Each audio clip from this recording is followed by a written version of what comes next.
Hello दोस्तों, question number 20 देखते हैं कि the depth of centre pressure for an immersed surface inclined at an angle theta with the liquid surface lies at a distance equal to the centre of gravity.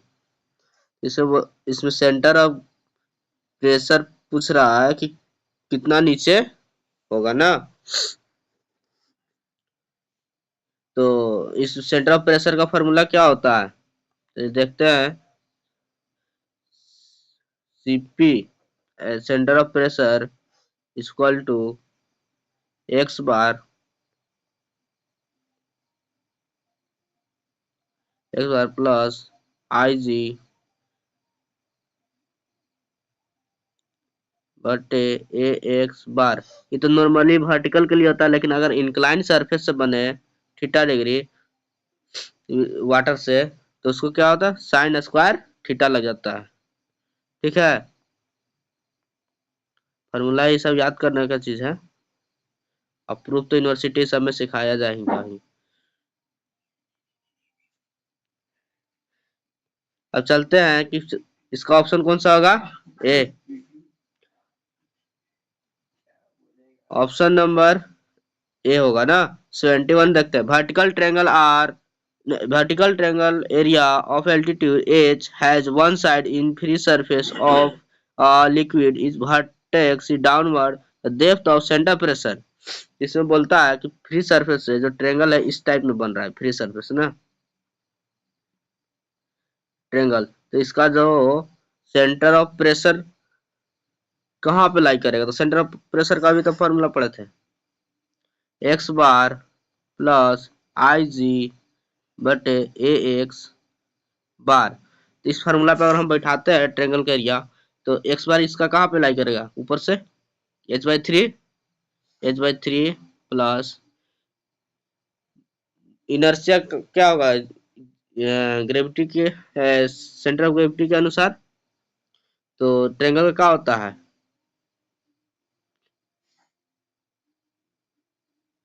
BD³ 36। Area area क्या होगा, 1/2 B into H, और x बार formula इधर का हटाते हैं, x बार क्या होगा h/3। तो एच, हाँ अगर एच ले रहे हैं तो यहाँ पे इनर्शिया में भी तो हम एच ही ना लेंगे डी के जगह पे। सॉरी, गलत होगा।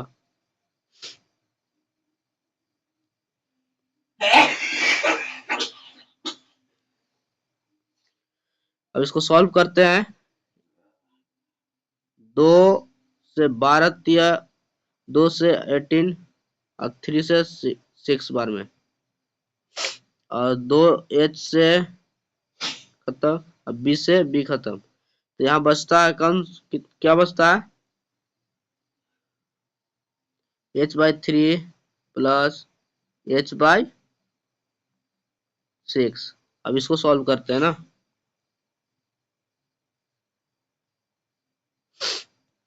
इसको सॉल्व करते हैं तो 6 2 बार में 2h प्लस h यानी 3h/6। 3 1 2, h बाई कितना आया 2, यानी 0.5h। तो ऑप्शन कौन सा होगा, सी, 71 का सी। अब नेक्स्ट क्वेश्चन में चलते हैं।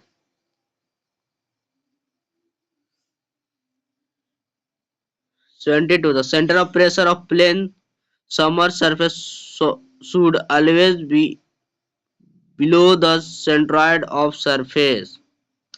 तो सेंटर ऑफ प्रेशर क्या होता है, सेंट्रॉइड से मतलब सीजी से नीचे होता है, क्योंकि एक्स बार इक्वल टू कितना नीचे, एक्स बार ही तो सीजी है, इससे इसमें जुड़ता है ना आई जी बटा ए एक्स बार, तो इतना नीचे होता है, तो हमेशा नीचे, तो इसलिए ट्रू होगा, सही बोल रहा ऑप्शन ए। 73 पे चलता है। Vertical wall is subjected to a pressure due to one kind of liquid on one of its side the total pressure on the wall per unit length. बड़ा वर्टिकल वॉल पे pressure जो है लगेगा liquid का वो vertical है, तो total pressure पूछ रहा है ना पर यूनिट वॉल में। तो टोटल प्रेशर निकालने के लिए क्या फॉर्मूला होता है?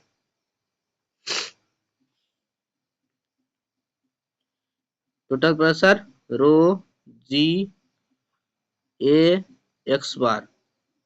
तो रो जी के लिए क्या दिया? स्पेसिफिक ग्रेविटी ओमेगा दिया हुआ डब्लू इंटू ए एरिया। इसका वर्टिकल वाल है तो एरिया क्या होगा?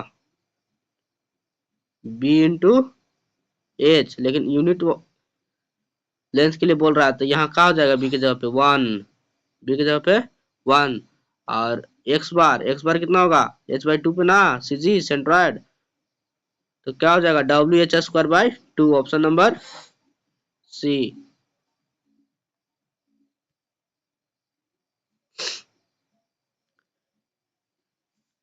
क्वेश्चन नंबर चलते हैं 74 पे। A water tank contain 1.3 meter deep water. The pressure exerted by the water per meter length of tank. इसमें भी वही पूछ रहा है, वाटर का हाइट जो है वाटर का 1.3 मीटर है।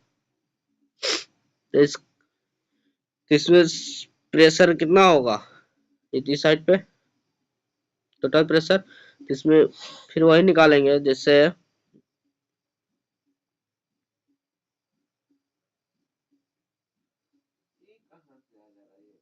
एक्स वाई प्लस ए एक्स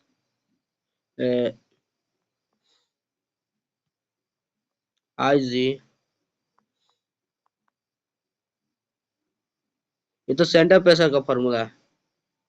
तो टोटल प्रेशर इक्वल टू क्या होता है? रो अभी तुरंत निकाले थे WH²/2। अगर रेक्टेंगल है तो यहाँ भी रेक्टेंगल ही है, तो कैसे निकलेगा? डब्लू यानी रोजी डब्लू हो जाएगा 9.81 kilo Newton into H square मतलब 1.3 का स्क्वायर बाय 2। इसको सॉल्व करेंगे तो कितना आएगा? कैलकुलेटर सॉल्व कीजिए। 8.29 आएगा ना, 8.29 kilo Newton, 9.8 kilo Newton. Option number कौन सा होगा? बी। नेक्स्ट क्वेश्चन में चलते हैं। A vertical wall subject to pressure due to one kind of liquid on one of its side. The total pressure on the wall act at the distance from the liquid surface. Vertical wall पर कितना press CG लगेगा? Centre of pressure. तो centre of pressure निकालने के लिए तो formula x बार आई जी बटे ए x बार होता है। तो वर्टिकल वॉल है तो एक्स बार कितना होगा? फॉर्मूला देख लीजिए गौर से। इरेज करते हैं, एक्स बार निकालते हैं। एक्स बार होगा वर्टिकल वॉल के लिए h/2 प्लस आई जी BD³/12। फॉर्मूला इरेज कर देते हैं। BD³/12 into area, BD into area हो गया। अब एक्स बार फिर से ना, तो D/2। यहाँ पे h/2 को D लिखते हैं डेप्थ। देखते हैं कौन कौन कट रहा है। BD से B खत्म और D से 2 D है तो 1 D बचेगा। और 2 से यहाँ पे 6 यानी D/2 प्लस D/6। इसको सॉल्व करते हैं।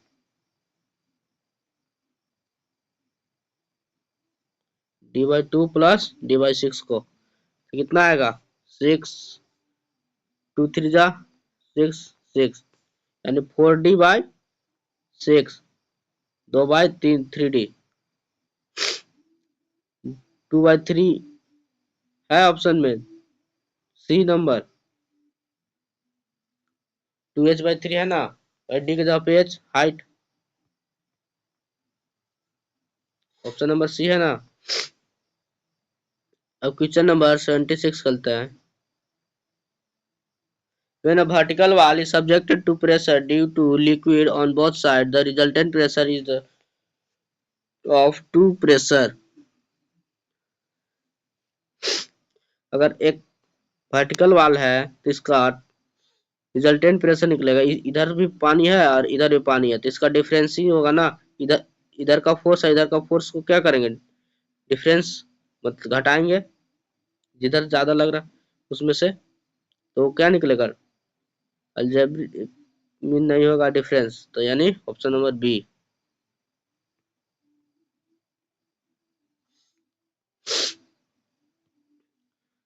Log gate reaction between two gate,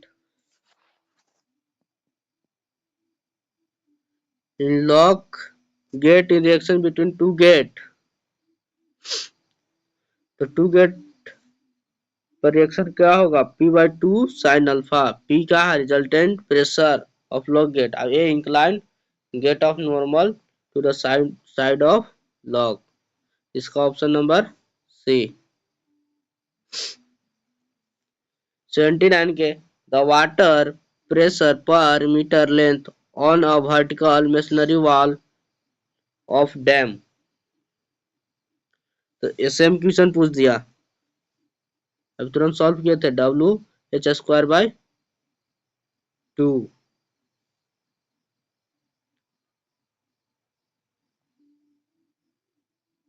अब क्वेश्चन नंबर 80 पे चलते हैं। The weight per unit volume of a liquid is, weight per unit volume किसका होता है, स्पेसिफिक वेट, पहला का सी, मैच करते हैं ना। Unit of surface tension F/L, force by length, newton per metre, option number A. C का देखते हैं। The unit of pressure newton per metre square, D से मैच होगा। The pressure intensity at any point a liquid, pressure intensity rho g h, यानी WH होगा, D का B. हो गया सॉल्व। अब 81 पे चलते हैं। Stability of dam is check for, dam का स्टेबिलिटी चेक करने के लिए क्या करते हैं, टेंशन एट बेस, टेंशन देखेंगे, over turning of wall on dam, over turn करने के लिए, sliding of wall of dam, slide खिसक तो नहीं रहा है, सब देखेंगे ना। 82, question number 82, when a body place over a liquid it is subjected to gravitational force and upthrust of liquid, जब बॉडी को एक लिक्विड में डाला जाता है तो सब ग्रेविटेशनल फोर्स लगता है ना, अपथ्रस्ट फोर्स लगता है लिक्विड द्वारा। सही बात है, yes true. 83, when the body place over a liquid it will be sink down, जब बॉडी को पानी में डाला जाता है तो वो क्या होता है, डूब जाता है। क्यों, तो ग्रेविटेशनल फोर्स ज्यादा हो जाता है अपथ्रस्ट फोर्स से। तो ऑप्शन नंबर कौन सा मैच कर रहा है, ग्रेविटेशनल फोर्स देखे पढ़िए, gravitational force equal to upthrust force, नहीं इक्वल रहेगा तो तैरेगा, लेस रहेगा तो तैरेगा। Gravitational force more than upthrust force, हाँ ग्रेविटेशनल फोर्स ज्यादा होगा अपथ्रस्ट फोर्स से, तो नीचे का भार ज्यादा रहेगा तो नीचे डूबेगा ना, अपथ्रस्ट फोर्स ऊपर की ओर लगेगा, तो कम रहेगा तो कहाँ से ऊपर जाएगा, बॉडी नीचे की ओर जाएगा ना, ग्रेविटेशनल फोर्स ज्यादा है तो। अब क्वेश्चन नंबर 84 पे जाते हैं। When a body placed over a liquid, it will float if, जब बॉडी को पानी के ऊपर डाला जाता है तो वह तैरने लगता है। क्यों, तो इसका जस्ट अपोजिट होगा, ग्रेविटी फोर्स कम होगा, अपथ्रस्ट फोर्स क्या होगा, ज्यादा होगा। ऐसा कौन सा ऑप्शन में है, gravitational force is equal to upthrust force, gravitational force less than upthrust force, तो लेस कम किसमें है, gravitational force is less than upthrust force, option number B. 85 देखते हैं। When the body emerges wholly or partially in a liquid, it lifted up by a force equal to weight of liquid displaced by the body, this statement called। किसका displacement है? जब body को partially यानी थोड़ा डुबा या पूरा full डुबा है तो उसके द्वारा लिक्विड विस्थापित होता है, विस्थापित द्रव के बराबर क्या होता है? उसको लगाया गया बल के बराबर होता है अपथर फोर्स। लिक्विड द्वारा लगाया गया बल के बराबर होता है, अपथर फोर्स के बराबर होता है। तो किसका? आर्किमिडीज का प्रिंसिपल है।